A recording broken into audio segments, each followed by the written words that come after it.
So, ayan, good morning guys. Nandito na naman kami ni Masmas. Masmas. Hello.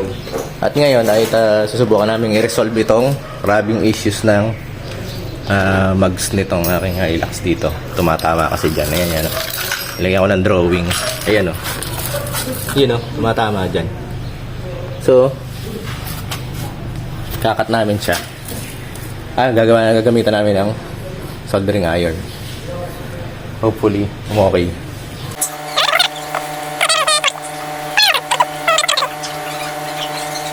Tetestingin muna natin. Oo, tetesting natin muna.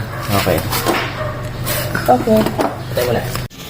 So, ayan guys, naputol na namin to. Kahit masakit man sa damdamin. Ayan, kinat namin yan.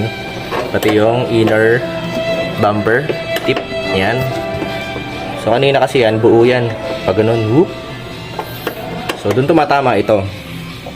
Yan. Tama yan pag todong liko. Tapos, ito, nakabukol to kanina. Yung fender liner. Ito. Yan. So, hinitgan namin.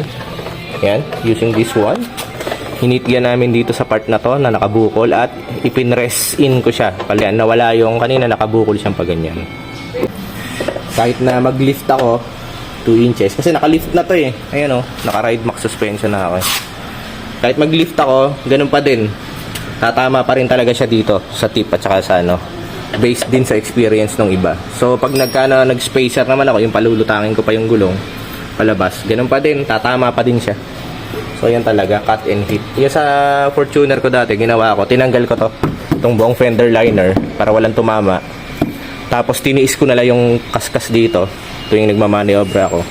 Hindi ko siya kinat. Kaya lang, downside, pag wala kayo nito, laging tatalsik yung putik sa loob ng bumper nyo papunta sa fog lamps. So, laging maputik. So, ayan. Binabalik lang ni Homre yung mudguard. So, ayan guys. Okay na. Tapos na. Resolve na namin yung rubbing issues na ito. Ayan. So, ayan nga. You just need to cut this part sa tip at saka i-hit yan yung loob na fender liner. So ayun, basically ito yung naging solusyon. We thought of having it lifted for another 2 inches pero dapat daw body lift. So kung ipapa-body lift siya, medyo malaking cost. Nagiging effective yon. Kaya lang since kailangan nang gamitin yung pickup, there's no time for going to the shop and do the body lift. So ayan, ito na.